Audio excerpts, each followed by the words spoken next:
وعلیکم السلام ورحمۃ اللہ وبرکاتہ۔ آپ نے سعودیہ کے بینکوں سے گاڑی قسطوں پر لینے کا سوال پوچھا۔ پہلی بات تو یہ سمجھ لیں کہ قسطوں پر جو کاروبار ہوتے ہیں اس میں چیز مہنگی اگرچہ ہوتی ہے، لینا جائز ہوتا ہے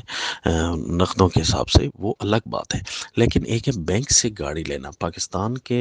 جتنے بھی بینک چل رہے ہیں، سعودیہ کے بھی پڑھا سنا تو یہی ہے کہ اسی طرح ہی بنوک ہیں سارے، بنوک ربویہ، یعنی وہ سودی کاروبار کرتے ہیں، چاہے نام کا اسلام بھی استعمال کریں جس طرح پاکستان میں ہوتا ہے۔ ان کی تہ تک اگر پہنچا جائے تو یہ جو ہے صرف دھوکہ ہی ہوتا ہے اسلام کے نام پر، باقی جو ہے سارا کا سارا یہ سودی نظام ہے۔ اس میں کسی قسم کا معاملہ بھی بغیر کسی شرعی مجبوری کے ان بنوک کے ساتھ کرنا جائز نہیں ہے۔ بینکوں کے ساتھ ایسا کوئی بھی معاملہ جائز نہیں ہوتا، چاہے جائے کہ آپ ان سے گاڑی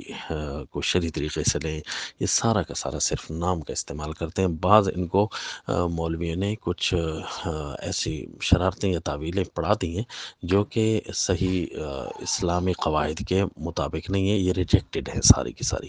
لہذا اگر آپ سمجھتے ہیں کہ نہیں، ان کا کوئی ایسا خاص کمپنی جو بینک کے نام سے چل رہی ہے، اصل میں ان کا کوئی بھی اس قسم کے بنوک کے ساتھ تعلق واسطہ نہیں ہوتا، اور وہ سارا کا سارا اسلامی نظام ہے ان کا، یا ایک کمپنی ہے وہ اس قسم کی جو ہے